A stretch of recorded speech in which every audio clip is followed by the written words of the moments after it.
الحمد للہ رب العالمین والعاقبۃ للمتقین والصلاۃ والسلام علی سید الانبیاء والمرسلین والصلاۃ والسلام علی آباء سید الانبیاء والمرسلین والصلاۃ والسلام علی امہات سید الانبیاء والمرسلین والصلاۃ والسلام علی اعمام سید الانبیاء والمرسلین لا سیما افضل البشر بعد الانبیاء بالقول الغالب خیر الناصرین سیدنا ابو طالب علیہ الصلاۃ والسلام وعلی آلہ واصحابہ واہل بیتہ وعترتہ وعشیرتہ اجمعین اما بعد فاعوذ باللہ من الشیطان الرجیم بسم اللہ الرحمن الرحیم ان ھذا القرآن یہدی للتی ہی اقوم صدق اللہ مولانا العظیم وبلغنا رسولہ النبی العظیم الرؤوف الرحیم ان اللہ وملائکتہ یصلون علی النبی یا ایھا الذین آمنوا صلوا علیہ وسلموا تسلیما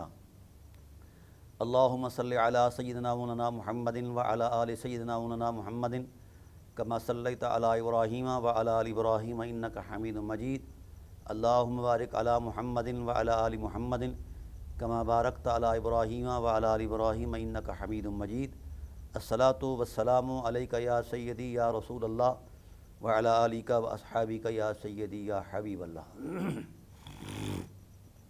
حمد و صلاۃ کے بعد انتہائی واجب القدر حاضرین و ناظرین بحمد اللہ تعالی ہماری سلسلہ وار گفتگو قرآن عظیم اور امام حسین علیہ السلام کے حوالے سے جاری اور ساری ہے۔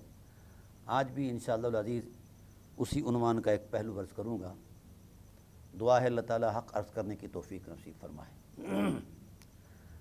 قرآن کریم نے مکی دور نزول کے اندر جن کلمات کو اور جن عنوانات کو بیان فرمایا ہے، ان عنوانات کا پہلا سرنامہ جو ہے وہ توحید باری تعالیٰ ہے۔ توحید باری تعالیٰ محض عقیدہ نہیں، حقیقت ہے۔ یہ وہ حقیقت ہے جو کائنات کی کوئی عقل اس کا جائزہ نہیں لے سکتی،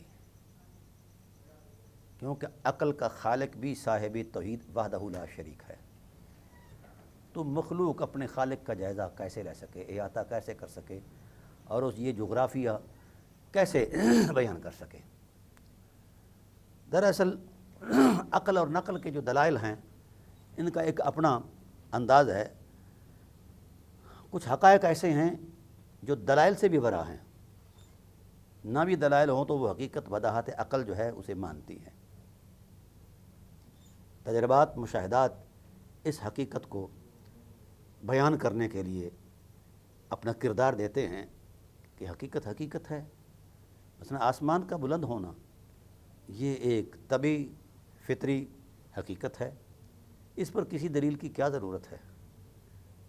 اور ایسے ہی ہوا اور فضا کا چلنا، لیکن وہ محسوس تو ہوتی ہے، نظر نہیں آتی، یہ بھی ایک حقیقت ہے۔ تو ایسے ہی قرآن کریم نے ابتداءً عقائد پر گفتگو کی ہے۔ ذات وحدہ لا شریک کی وحدانیت کا یقین انسانیت کی مجبوری ہے، صرف عقیدہ نہیں ہے۔ اس کے بغیر انسانیت کا وجود ہی نہیں ہے۔ قرآن کریم نے کھلے لفظوں میں کہا کہ یہ کیسے جاہل ہیں کہ ہم نے ان کو شعور دیا، ملکات فکر دیے، حکمت دی، دانائی دی، لیکن پھر بھی یہ پتھر کے سامنے جھکے ہوئے ہیں، جو خود تراشتے ہیں۔ اولئک کالانعام بل ھم اضل، یہ تو جانوروں سے بھی بدتر ہیں۔ تو گویا یہ عقیدہ توحید باری تعالیٰ کا، اس پر 1.25 لاکھ پیغمبروں کا علیہ السلام کا اہتمام کیا گیا۔ یہ محض صرف عقیدہ نہیں تھا، کیونکہ عقیدے تھے اور بھی بن سکتے ہیں، لوگوں نے بنائے۔ یعنی بت پرستی بھی تو ایک عقیدہ ہے، خواہ وہ جھوٹا ہے لیکن بنانے والوں نے بنا دیا۔ سورج پرستی، چاند پرستی، یہ ساری چیزیں۔ تاہم توحید باری تعالیٰ کا عقیدہ ایک روشنی ہے۔ یہ ایسا نہیں کہ میں بینگ مسلم یہ بات کر رہا ہوں کہ میں مسلمان ہوں، مانتا ہوں وحدہ لا شریک کو۔ تو فلسفہ بھی یہی کہتا ہے، اور منطقی دلائل بھی اسی حقیقت کے قائل ہیں۔ اس سے ہٹ کر کائنات کی کوئی حقیقت نہیں۔ اس کی وجہ یہ ہے کہ ساری کائنات کا خالق اللہ ہے، اور اس کائنات کے اندر ایک نظم ہے۔ اس نظم کو جو برقرار رکھے ہوئے ہے کوئی نہ کوئی طاقت ہے۔ اور اس طاقت کے پیچھے جو امر کار فرما ہے وہ مشیت الہی کا نور ہے۔ مشیت الہی نہ ہو تو کائنات کی کوئی حقیقت نہیں، اور وہ اپنی وحدانیت میں اتنا بلند ہے کہ کتنی کائناتیں وجود میں آئیں، اس پر کہا بدیع السماوات والارض، ہم نے کوئی مٹیریل نہیں خریدا کسی بازار سے جا کر، بدیع السماوات والارض، بغیر مٹیریل کے زمین و آسمان بنائے۔ بھئی کیسے بنائے پروردگار؟ فرمایا اذا قضا امرا ان یقول له کن فیکون، جب ہمارے ارادے میں یہ بات آئی تو صرف اتنا کہا ہو جا، وہ ہو گئی۔ تو جس کے دو حرفوں کے ملانے سے اتنی بڑی کائناتیں وجود میں آ سکتی ہیں، تو کوئی اس کے مد مقابل آ کر اپنا الوہی وجود قائم کر سکتا ہے؟ ایسا نہیں ہے۔ یہ جو بت پرستی ہے یہ جہالت ہے، لیکن جس گفتگو پر آج ہم آغاز کر رہے ہیں اپنے عنوان کا، وہ اس سے ذرا مختلف ہے۔ کفار مکہ خدا کو مانتے تھے، بت پرستی وہ شیلٹر کے طور پر استعمال کرتے تھے، اور کہتے تھے کہ ما نعبدہم الا لیقربونا الی اللہ زلفیٰ، ہم تو بتوں کی عبادت اس لیے نہیں کرتے کہ یہ خدا ہیں، بلکہ کرتے ہیں کہ یہ اللہ کے قریب کرنے کا ذریعہ ہے۔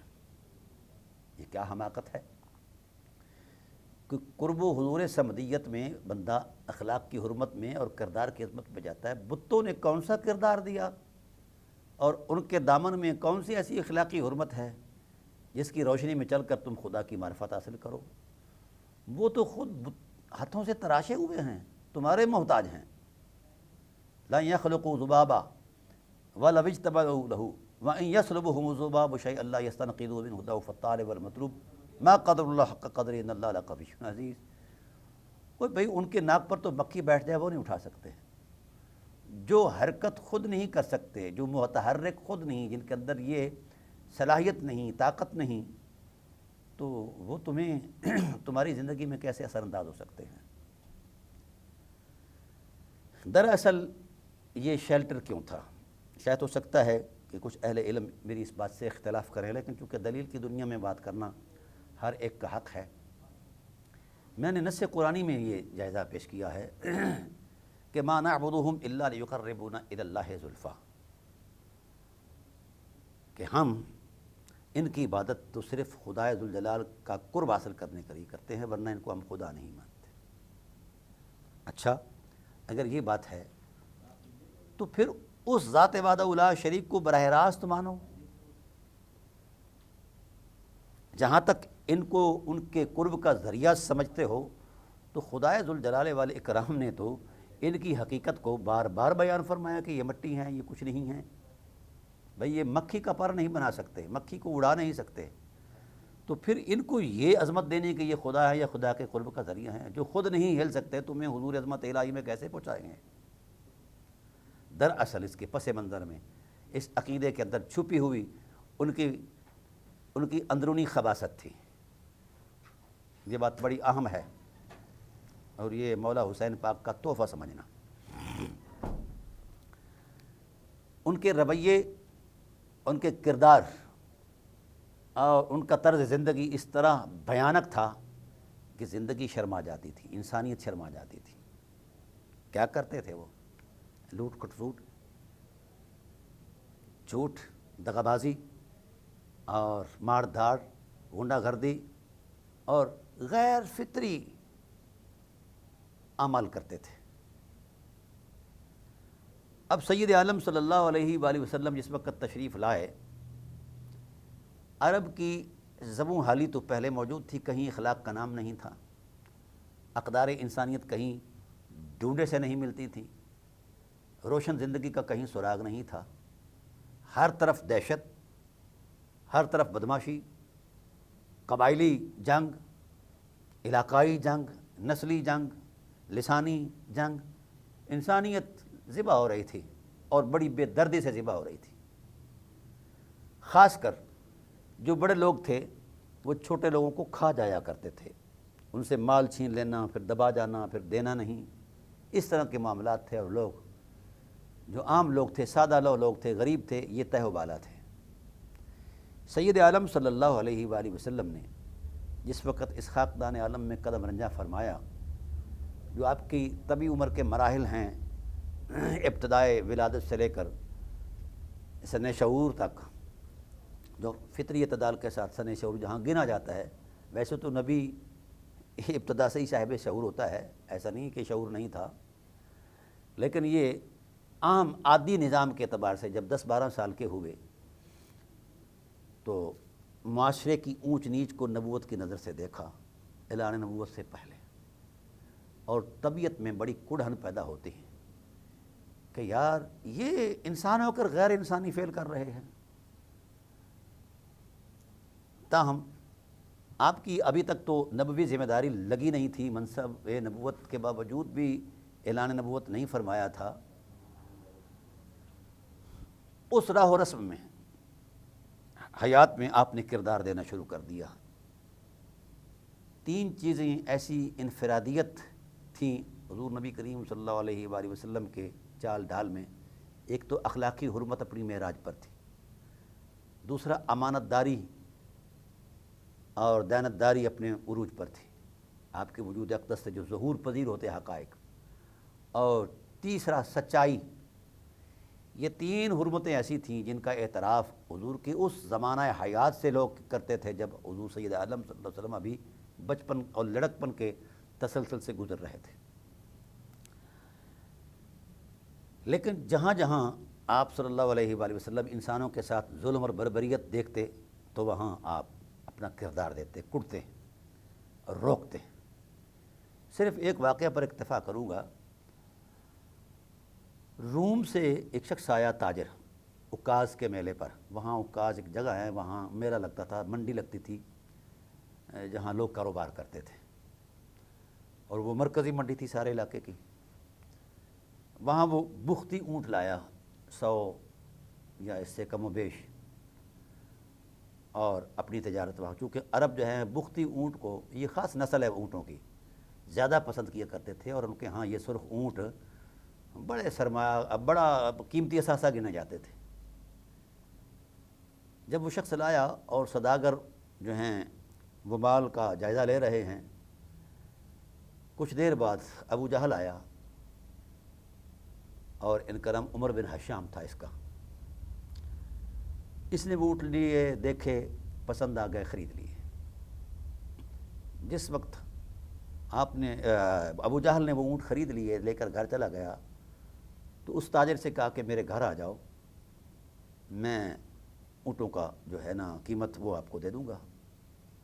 وہ تاجر چونکہ غریب الدیار تھا، پردیسی تھا، وہ تھوڑا سا سہما ہوا تھا، لیکن چلا گیا کہ یار لین دین میں یہ چیز چلتی ہے۔ جس وقت وہ وہاں پہنچا تو ابو جہل نے، عمر بن حشام نے اس تاجر کو دھکے دے کر باہر نکال دیا اپنی حویلی سے، مکر گیا، نہ اونٹ دیے نہ پیسے دیے۔ اب یہ تاجر بیچارہ لٹ گیا، پردیسی تھا۔ اس نے اہل مکہ کے جو زعماء تھے، جو سیانے تھے یا بڑے تھے، قدآور لوگ تھے، ان کے پاس یہ فردن فردن گیا کہ میرا مال دلوا دو واپس یا پیسے دلوا دو۔ تو سب نے معذرت کی کہ وہ اتنا بڑا دہشت گرد ہے کہ وہ ہمارے مال دبا لے تو ہم نہیں لے سکتے، تو آپ کا مال کیسے لے کر دیں۔ بہرحال یہ ان کا بہانہ تھا یا وہ خوف زدہ تھے اس سے، جو بھی صورتحال تھی، وہ چونکہ تاجر لٹ گیا، اس کی ساری زندگی کا اثاثہ یہی تھا، اور یہ برباد ہو گیا، ضبط ہو گیا، چھین لیا گیا، غصب ہو گیا، تو وہ مایوس ہو گیا۔ اب چونکہ اجنبی آدمی تھا، اس کو کوئی اپنے ہاں مہمان ٹھہرانے کے لیے بھی تیار نہیں تھا۔ پھر اس نے کسی سے پوچھا کہ کوئی ایسا گھر ہے، کوئی ایسی حویلی ہے جہاں مجھے رات کا سما بتانے کے لیے اجازت مل جائے۔ تو اہل مکہ نے کہا ہاں بنی ہاشم ہیں، وہ مہمانوں کی دیکھ بھال بھی کرتے ہیں اور ان کا احترام بھی کرتے ہیں۔ یہ حضور نبی کریم صلی اللہ علیہ وسلم کی عمر مبارک 10، 11، 12 سال کی ہے، یہ اس وقت کے حالات ہیں۔ وہ بیچارہ آیا، وہاں ان کو عزت ملی، اس کو اور روٹی پانی ملا رہائش کے لیے، لیکن بے قراری بڑی، سب کچھ جو لٹ گیا تھا، اٹھا حرم کعبہ میں آ گیا اور بڑی مایوسی کے ساتھ رو رہا ہے، بے قرار ہے، پریشان ہے، الجھا ہوا ہے اپنے ساتھ کہ یار میں یہ کیا کر بیٹھا، بجائے مکے آنے کی شام چلا جاتا، یمن چلا جاتا، ان منڈیوں میں چلا جاتا جہاں کوئی لین دین میں کوئی راہ و رسم انسانیت ہے۔ وہ گڑ گڑایا کہ میں کس کے پاس جاؤں، کدھر جاؤں۔ آدھی رات ہوتی ہے، سید عالم صلی اللہ علیہ وآلہ وسلم نماز کے لیے کعبۃ اللہ آئے یا عبادت کے لیے، اللہ کے ذکر کے لیے۔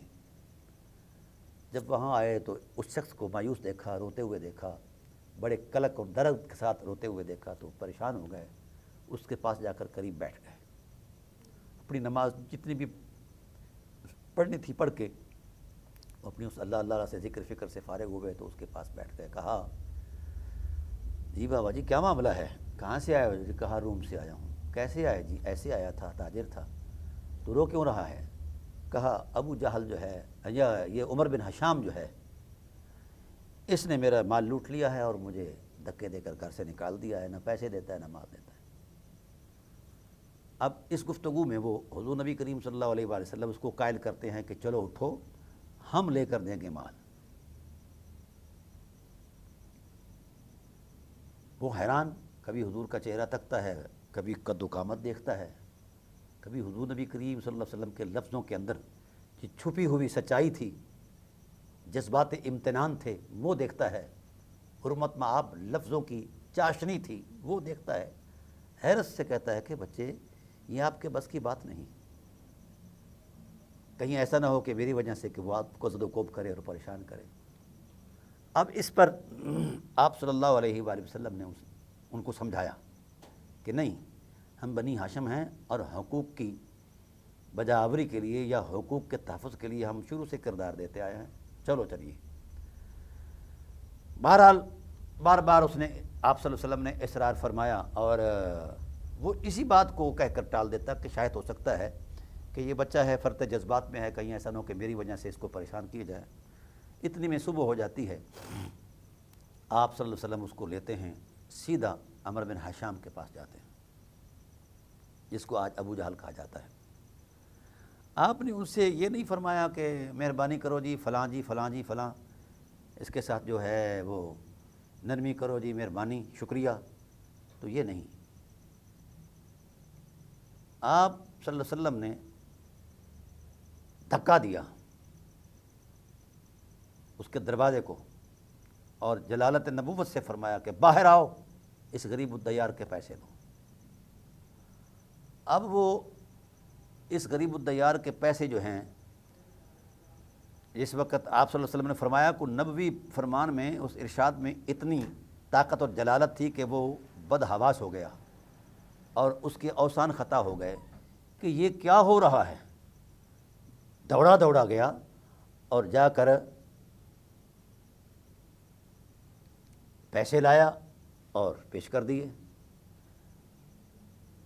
وہ تکتا ہے حضور نبی کریم صلی اللہ علیہ وسلم کے چہرے کی طرف، وہ تاجر کہتا ہے خوش خصال، یہ کرم نوازی، تو کون ہے جس نے میرے اس معاملے میں میری مدد کی، میری زندگی کو دوبارہ بحال کر دیا؟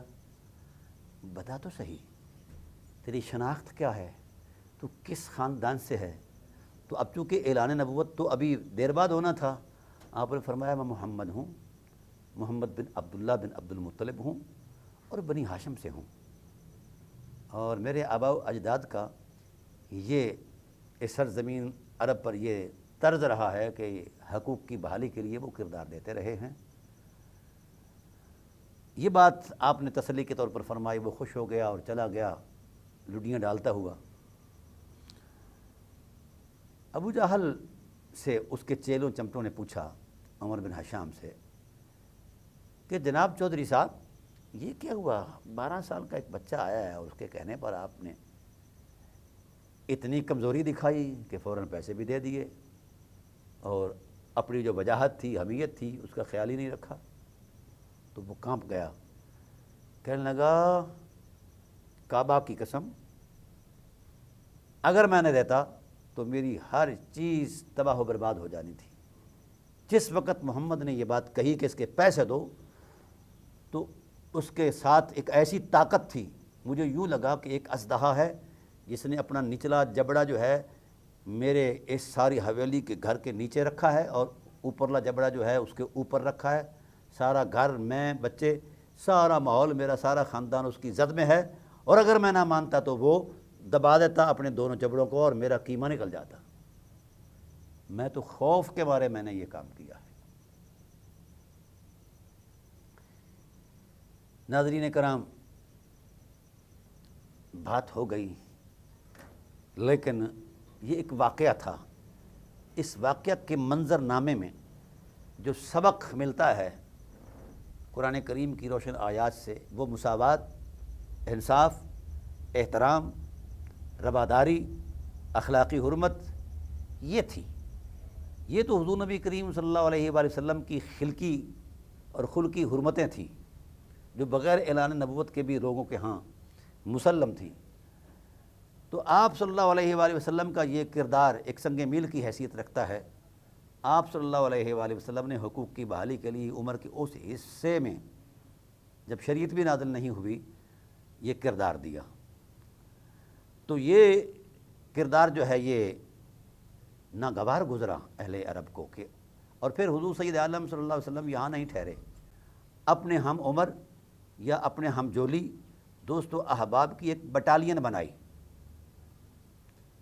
ایک جتھا بنایا جسے ہم فوجی بٹالین کہہ لیں، اور ان کو یہ بات بریف کی کہ ہمارے یہ جو لوگ ہیں عرب، بنو تمیم سے ہیں، فلاں سے ہیں، فلاں سے ہیں، فلاں سے ہیں، یہ مار دھاڑ کے علاوہ ان کا کوئی کام نہیں ہے، یہ انسانیت کے ساتھ مذاق کرتے ہیں، لہذا آج کے بعد ہم نے حقوق کی بحالی، انسانی حقوق کی بحالی کے لیے اپنا کردار دینا ہے۔ جو جس کا حق غصب کرے گا، جو جس سے بربریت کرے گا، ناانصافی کرے گا، زیادتی کرے گا، جس کو پریشان کرے گا، تو ہم حقدار کو حق دلوائیں گے، یہ اعلان کر دیا۔ اب چونکہ بنی ہاشم کے بچے بھی حضور کے ساتھ شامل تھے اور ہم عمر دوسرے قبائل کے لوگ بھی شامل ہو گئے بچے، تو یہ ایک طاقت بن گئی۔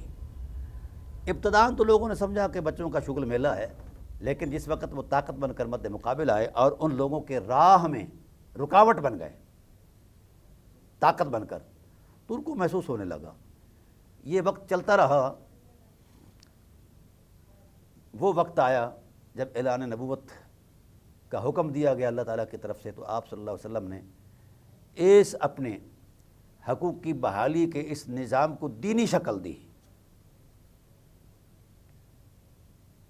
کہ اب یہ امر اللہ کے حکم سے ہوگا اور جو یہ زیادتی کرے گا ہم اس کا مواخذہ کریں گے۔ اس وقت یہ تڑپ اٹھے کہ پہلے تو چلو بچہ ہے، پھر اس کے بعد یہ ہے کہ چلو لڑک پن ہے، جوانی ہے، کوئی مسئلہ نہیں ہے، تو اب اس نے اتنا بڑا اعلان کر دیا اس کے پیچھے، تو یہ اس کے علاوہ جو یعنی اس کے بعد پھر اگلا قدم ہے اس کا کہ مکے پر قبضہ کرے گا اور اہل مکہ کو اپنا زیر نگی بنا لے گا، غلام بنا لے گا۔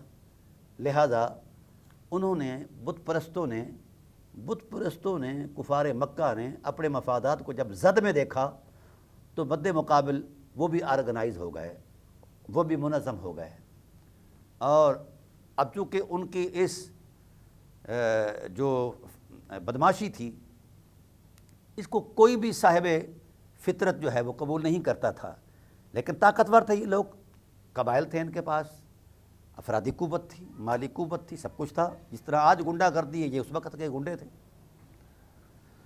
تو ان گنڈوں نے بیٹھ کر سوچا کہ اب یہ دینی شکل میں یہ چیز آ گئی ہے، لہذا کھڑے ہو جاؤ طاقت بن کر۔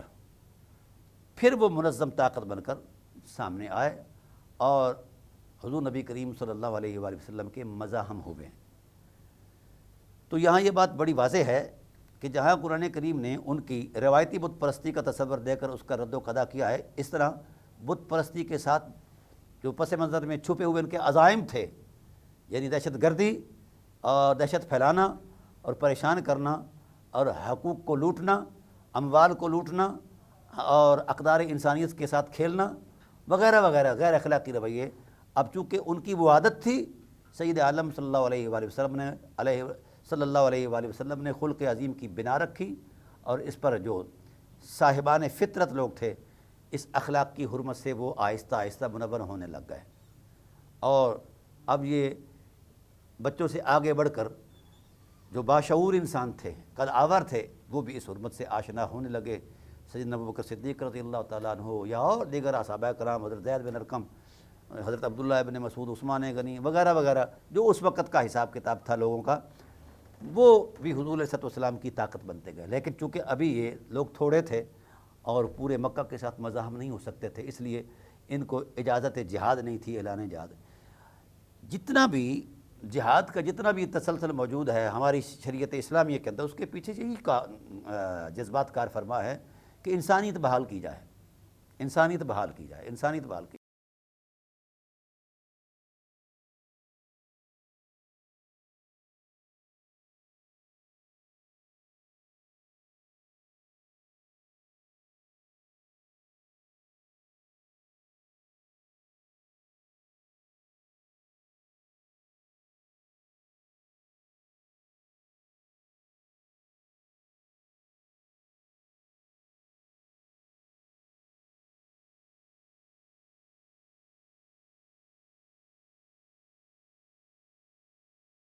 اگلی تاریخ آپ جانتے ہیں کہ جب حضور سید عالم صلی اللہ تعالیٰ علیہ وآلہ وسلم نے یہ کام شروع کیا اور لوگوں کو اخلاق اشنا کیا، اگر کوئی حوالہ چاہتا ہے تو ذرا حضرت جعفر طیار علیہ السلام کی جو تقریر ہے حبشہ کے اندر، شاہ حبشہ کے سامنے، اس تقریر کے چند ایک اقتباس پڑھ لے، اندازہ ہو جائے گا۔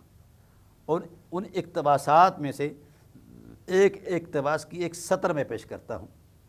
جب ابو سفیان اور چند گنڈے اس کے ساتھ گئے ہجرت حبشہ کرنے والوں کو پکڑنے کے لیے، ان کے تعاقب میں نکلے تھے، شاہ حبشہ سے جا کر سوال و جواب کیے کہ آپ کے ملک میں ہمارے دہشت گرد آئے ہیں، فلاں آیا ہے، فلاں آیا ہے، لہذا ان کو ہمارے حوالے کر دو، فلاں فلاں فلاں۔ تو شاہ حبشہ چونکہ حضور صلی اللہ علیہ وسلم کے ارشاد کے مطابق وہ ایک دیندار آدمی تھا تو وہ عیسائی، لیکن وہ دینی آدمی تھا۔ اس نے کہا کہ ایسا نہیں حوالہ کروں گا، وہ میرے مہمان ہیں، یہ میں کیسے تمہارے حوالے کر دوں، جو بات کرنی ہے وہ کرو۔ بات ہوئی تو حضرت جعفر طیار علیہ السلام کو موقع دیا گیا کہ آپ اپنا ما فی الضمیر بیان کریں کہ آپ نے نیا دین کیوں استعمال کیا، اختیار کیا ہے۔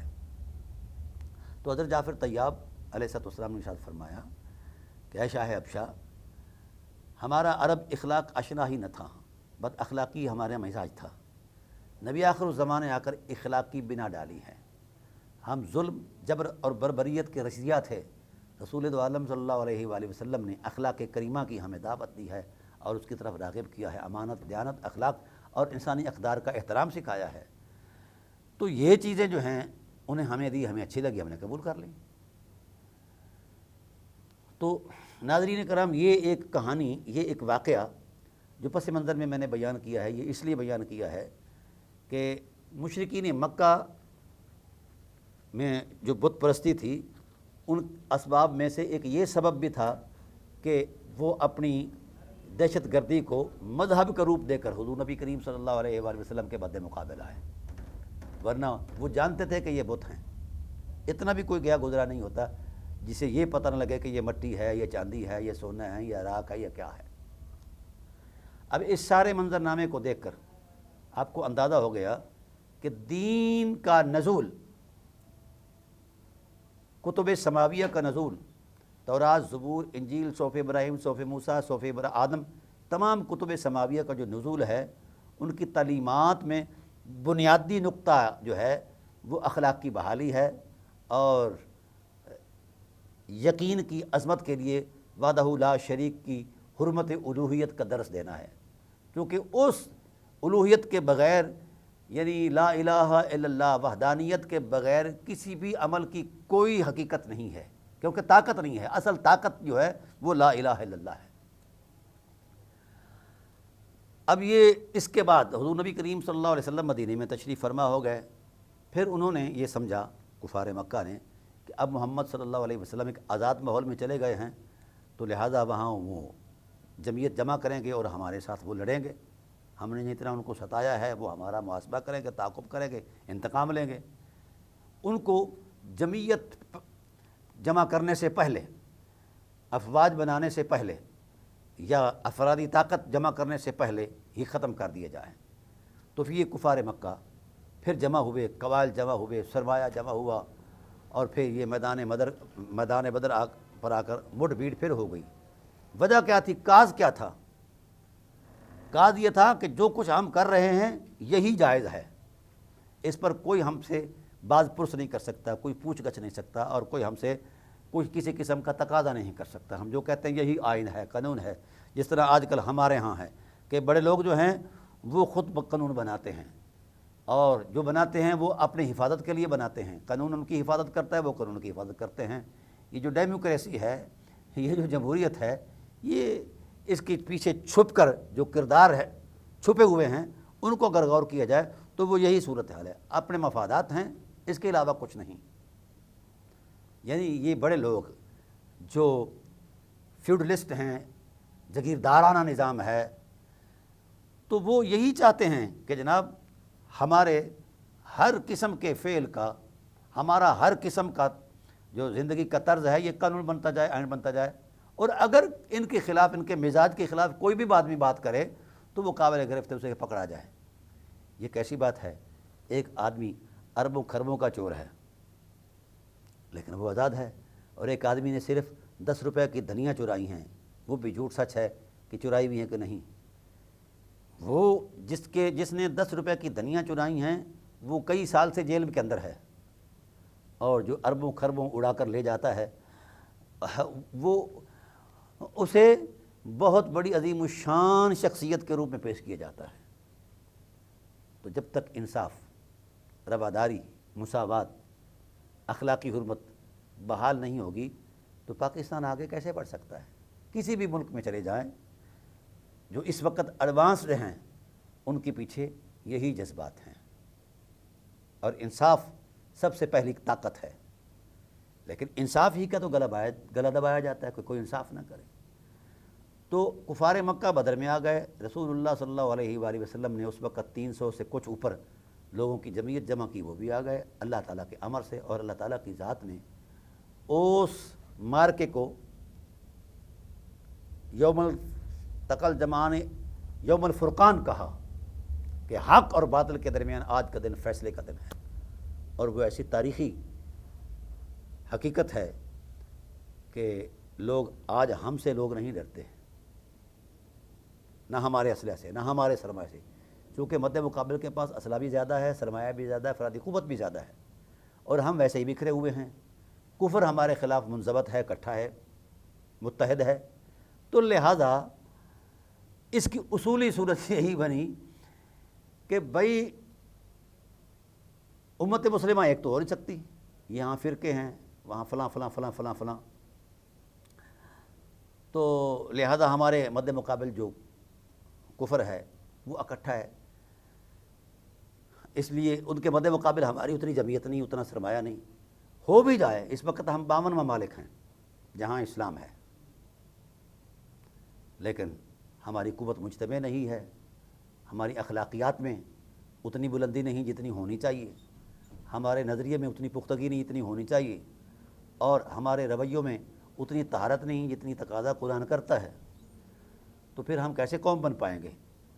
تو اس طرح کی صورتحال جو ہے، بہرحال غزوہ بدر ہوا اور اللہ تعالیٰ کا دین جیت گیا، اور شیطان کا جو بنایا ہوا ایک نظام باطل کا ایک نظام تھا وہ ہار گیا۔ پھر یہ دھاک ایسی بیٹھی پوری کائنات کے اندر کہ 313 ہو کر جن لوگوں نے ہزاروں لوگوں کو تحقیق کیا ہے اور ناکن چنے چبوائے ہیں، وہ کسی بھی وقت کچھ بھی کر سکتے ہیں۔ پھر عالمی استعمار جو ہے وہ مد مقابل آنا شروع ہو گیا۔ جہاں کہیں بھی جنگ ہوئی ہے، یا سرمایہ کی جنگ ہوئی، اور آج بھی یہی طریقہ کار ہے، یہی نظریہ ہے، یا وہ بہیمی اقدار کو زندہ رکھنے کے لیے جنگ ہوئی، جو انسان ان دونوں اقدار کو حیثیت نہیں دیتا، اہمیت نہیں دیتا، اور کہتا ہے کہ یہ غلط ہے، انسانی معاشرت اور سماج اور تہذیب اور تمدنی زندگی کے لیے یہ ناسور ہے جو ان حقیقتوں کی نشاندہی اس انداز میں کرتا ہے، اس کی مخالفت شروع ہو جاتی ہے۔ تو آج بھی یہی مفادات کی جنگ ہے۔ تاہم میں اس تاریخی پس منظر میں اس لیے چلا گیا تاکہ اندازہ ہو پایا کہ حسین کا کردار محض مذہبی کردار نہیں تھا، حسین کے کردار کے پیچھے ایک حقیقت تھی جس کی نشاندہی قرآن کر رہا ہے۔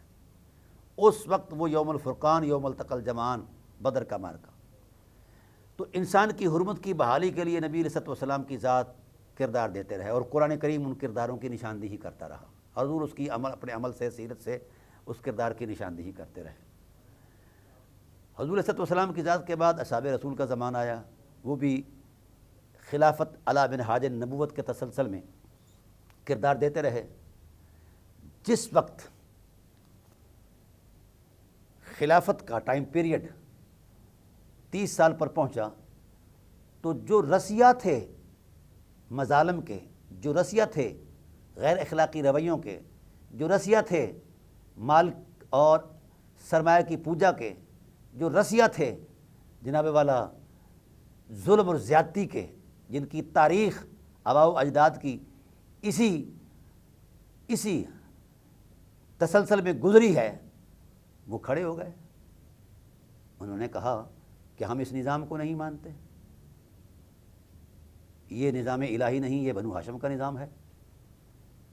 اور انہوں نے یہود اور نصارہ کے ساتھ مل کر وہ کھیل کھیلا کہ آج تک امت اس الجھن سے بھی نہیں نکل سکی، نہ اس کا کوئی حل تلاش کر سکی ہے، بلکہ بعد ناہنجار لوگ اس بربریت کو جواز کی سند دینے کے لیے قرآن کا ناجائز استعمال کرتے ہیں، فرمان نبوت کا ناجائز استعمال کرتے ہیں۔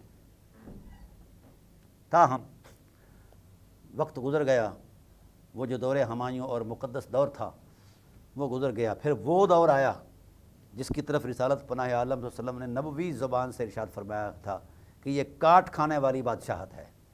کاٹ کھانے والے سے مراد کیا ہے کہ جو لوگ اخلاقی اقدار میں آگے بڑھنا چاہتے ہیں ان کو یہ لوگ قتل کر دیں گے، اور جو ان کے مزاج کے موافق ہوں گے وہ لوگ ان کو اپنا لیں گے۔ تو یہ جنگ اقدار کی ہے، سرمایہ کی ہے۔ اب سرمایہ پر بھی یہ لوگ قابض ہو گئے اور افرادی قوت پر بھی یہ قابض ہو گئے، تو خلافت راشدہ کا خاتمہ ہو گیا۔ اب اس کے بعد یزید ملعون نے یہ سمجھا کہ چونکہ یہ میرے باپ کا اثاثہ ہے، میں اس کا مالک ہوں، اب جو چاہوں جیسے چاہوں۔ لیکن عجیب اتفاق یہ ہے کہ وہ زمانہ ایسا زمانہ تھا کہ اس میں اصحاب رسول زندہ تھے، جنہوں نے رسول اللہ صلی اللہ علیہ وآلہ وسلم کو آنکھوں سے حرمت مآب رویوں کی تعلیم دیتے ہوئے دیکھا، اور حرمت مآب رویے اپنا کر اس عرفان حق تک پہنچے جہاں تک انہوں کو پہنچنا چاہیے تھا، وہ تھے۔ ان لوگوں نے جب یزید کے معمولات اور اس ملعون کی جو اصلاحات تھیں، جس بربریت، وحشت اور فحاشی کو اس نے اصلاحات کا ٹائٹل دے کر نافذ کرنا چاہا عالم اسلام میں، تو پھر اس بربریت، ظلم، جارحیت اور دیسی لفظوں میں اس بے غیرتی کو روکنے کے لیے امام حسین علیہ السلام نے قرآن کا معنی من کر قیام کیا ہے۔ کیونکہ اصحاب رسول نے شکوے کیے کہ اے اہل بیت رسول، آپ امین کتاب الہی ہیں، آپ امین اقدار نبوت ہیں، آپ امین حرمت رسالت ہیں، اور آپ پر رسالت نے اعتماد کیا ہے، اٹھو اس ظلم کے خاتمے کے لیے کردار ادا کرو، ہم آپ کے ساتھ ہیں۔ تو اس طرح کے حالات امام علیہ مقام علیہ السلام نے قرآن کا معنی بن کر اس فحاشی، عریانی، بدماشی، بے غیرتی اور غیر اخلاقی اقدار کے سامنے اور جارحانہ اقدار کے سامنے، ظلم اور بربریت کے اقدار کے سامنے امام علی مقام نے اپنا کردار دیا ہے معنی قرآن بن کر۔ تو قرآن اس وقت انہوں نے، یعنی اس انداز میں وہ سامنے آئے، اس انداز میں وہ آئے کہ شریعت کی بحالی کے لیے اگر کردار وہ نہ دیتے تو شاید شریعت کا وجود آج اس طرح نہ ہوتا جس طرح آج موجود ہے، کیونکہ ہر ظالم نے اپنی اصلاحات کرنی تھی۔ وہ یعنی یہ ملعون یہ کہتا تھا کہ یہ جو شریعت ہے اس کی کوئی حقیقت نہیں ہے، یہ اصلاحات بنی ہاشم ہیں، وہی جو ہے ایک ڈھونگ ہے، اس کے علاوہ اس کی کوئی حقیقت نہیں ہے۔ تو پھر اس پر امام علی مقام علیہ السلام کا کردار دینا بنتا تھا، اور انہوں نے دیا، کیونکہ قرآن کریم کی آیات پکار رہی تھیں، ہے کوئی ایسا شخص جو میری حرمت کو بحال کرے، میری تعلیمات کی بحالی کے لیے کردار دے۔ تو پھر اہل بیت نبوت کا یہ سپوت اٹھا، خون رسالت رگوں میں تھا، شریعت کی آغوش میں پرورش تھی، نزول قرآن میں یہ نبوی آغوش میں رہتے تھے، اتنی بڑی عرفان کی حقیقت کو لے کر، قرآن کی معرفت کو لے کر سامنے لے کر، سنت کی روشنی کو سامنے لے کر پھر اٹھے، میدان میں آئے، کردار دیا، اور معنی قرآن بن کر قرآن کے ساتھ جو رسول دو عالم صلی اللہ علیہ وسلم نے نشاندہی کی تھی کہ قرآن اور حسین اکٹھے ہیں، تو پھر انہوں نے اپنے عمل سے یہ کردار پیش کیا کہ ہم قرآن کے ساتھ ہیں، قرآن ہمارے ساتھ ہے، جو قرآن کہے گا کائنات کا نظم وہی ہوگا، اور جس سے جو قرآن نہیں کہے گا ہم وہ نظم نہیں چلنے دیں گے۔ تو ناظرین کرام، امام علی مقام علیہ السلام کی ذات والا صفات نے اس عظمت میں اپنی ساری قربانیاں پیش کر کے ایسا کردار دیا کہ قیامت تک یہ نقوش عظیمت جو ہیں یہ اسلام کی بحالی کے لیے ہر دور میں اسوہ بن کر رہیں گے، ہر دور کے اندر یہ طاقت بن کر سامنے آئیں گے۔ آج بھی کفر ہم سے نہیں ڈرتا، یاد رکھنا، نہ ہمارے سرمایہ سے ڈرتا ہے، نہ ہمارے آئٹم سے ڈرتا ہے۔ کفر ڈرتا ہے اس کس سے؟ کہیں ایسا نہ ہو کہ کوئی حسین وقت کھڑا ہو جائے اور پھر ملیے میٹ کر دے، کفر کو تباہ کر دے، اپنے کردار کی عظمت میں، اپنے ارادوں کی عظمت میں، اور اپنے اخلاق کی حرمت میں۔ تو ناظرین کرام، یہ وہ حقیقت ہے جس کی نشاندہی رسالت پناہ عالم صلی اللہ علیہ وآلہ وسلم اپنے نبوی خطبات کے اندر یہ دیتے رہے اور ارشاد فرماتے رہے۔ یہ الگ بات ہے کہ جب سے ہمارے ہاں یہ مذہبی طبقات نے جنم لیا ہے تو بحث ضرور ہوتی ہے، کردار نہیں دیا جاتا۔ آج بحث کی ضرورت نہیں ہے۔ کیا ہم جانتے نہیں ہیں کہ یزید کے رویوں میں شیطانیت کے علاوہ کچھ بھی نہیں تھا؟ اخلاق سے تو وہ آشنا ہی نہیں تھا، علم کبھی اس نے سونگا ہی نہیں تھا۔ اور مجھے اس بات پر بڑا تعجب ہوتا ہے کہ کچھ لوگ جو ہیں اس کی حکومت کو بڑا جواز کا جناب بہانہ بناتے ہیں کہ وہ وقت کا امام تھا۔ بھئی وقت کا امام تھا، اس میں کون سی ایسی خوبی تھی جو امام میں ہونی چاہیے؟ کون سا ایسا اخلاقی بھرم تھا جو امت کے سامنے پیش کر کے جناب والا وہ امامت کے ٹائٹل پر آئے؟ رہا یہ معاملہ کہ اس کے باپ نے ایسا کیا ہے، بھئی اس کے باپ نے کون سی دینی حرمت کے ساتھ خلافت اپنا وہ بادشاہت کی ہے؟ دین کی جتنی قدریں تھیں ان کو پامال کرنے کے علاوہ انہوں نے کیا ہے؟ آپ تاریخی پس منظر میں جائیں، سیدنا ابوبکر صدیق رضی اللہ تعالیٰ عنہ نے سارا سرمایہ دین کے لیے لگایا، عمر فاروق ہیں، عثمان غنی ہیں، اور خود بھی خود کو پیش کیا، غزوات میں گئے، زخم کھائے، سب کچھ ہوا۔ ان کا تو چلو میرٹ بنتا ہے اس تسلسل میں کہ انہوں نے کوئی نہ کوئی کردار دیا۔ کوئی بندہ کائنات کا ثابت کر دے کسی ایک سطر میں صحیح سند کے ساتھ کہ ان لوگوں نے بھی یزید نے یا یزید کے باپ نے یا دادا نے ایک دمڑی، ایک ٹکا، ایک دھیلا اسلام کی خدمت میں دیا ہو، اسلام کے لیے یا کسی کو خیرات دی ہو۔ ہاں یہ ضرور ہے، آپ کو ملے گا کہ انہوں نے بیت المال پر غصب کیا، بیت المال کو اپنی خواہش میں استعمال کیا، اور ناجائز خواہش کی تکمیل کے لیے بھی بطور رشوت بھی استعمال کیا۔ یہ ہمارے حقائق ہیں اور اس کو کوئی نہیں جھٹلا سکتا۔ تو جب حکمرانی اس انداز کی ہو تو کہاں اخلاق رہتا ہے، کہاں انسانی اقدار رہتی ہیں، کہاں وہ حکمتیں رہتی ہیں، کہاں علم کے سرچشمے پھوٹتے ہیں، ایسا نہیں ہے۔ کون سی ایسی دلچسپیاں تھیں؟ یہ جو دور گزرا ہے 20 سالہ یا 40 سالہ جتنا بھی دور گزرا ہے، اس دور میں کیا کیا ہوا ہے؟ تو کوئی نہ کوئی میرٹ تو سامنے آنا چاہیے۔ یزید کا اپنا کردار کیا تھا، اس کے باپ کا اسلام پر کیا کردار تھا کہ اتنا بڑا منصب اسے دے دیا گیا، اور پھر منصب کے بعد جو انہوں نے منصب کا حشر کیا ہے، اس کا جو ناجائز استعمال کیا ہے، صرف اہل بیت نبوت کو اذیت دینے کے علاوہ ان کا کردار کیا ہے؟ یہ تو ان کا شوقیہ خاندانی شوق تھا اور وہ کرتے رہے ہیں۔ تو لہذا امام علی مقام محض فرد نہیں، قرآن کے معنی کی بحالی کے لیے یہ کردار دینے والے، قرآن کی میت کا اظہار کرنے والے اور قرآن کے ساتھ وفا کرنے والے۔ یہ کیسی وفا ہے؟ اس وفا پر تو وفا کی حرمت بھی قربان ہے کہ جس نے قرآن کی بحالی کے لیے، نظام قرآن کی بحالی کے لیے اپنے سارے کنبے کو شہید کروا دیا ہے، حتیٰ کہ سیدنا امام علی اصغر علیہ السلام کی ذات والا صفات کا تقدس مع وجود 6 ماہ کا پیکر عصمت ہے، اس کو بھی شہید کروا دیا ہے۔ اسے کہتے ہیں معنی قرآن۔ لہذا قرآن اور حسین باہم پیوست ہیں، ان میں جدائی نہیں ہو سکتی۔ قرآن کو یعنی حقیقت خداوندی نے جو فیصلہ فرمایا ہے، علم کی صورت میں قرآن ہے اور عمل کی صورت میں اپنے دور کی عظمت میں حضرت امام حسین قرآن کا معنی ہے۔ انشاءاللہ العزیز اسی بات کو ہم اگلی نشست میں بیان کریں گے۔ وما علینا الا البلاغ المبین۔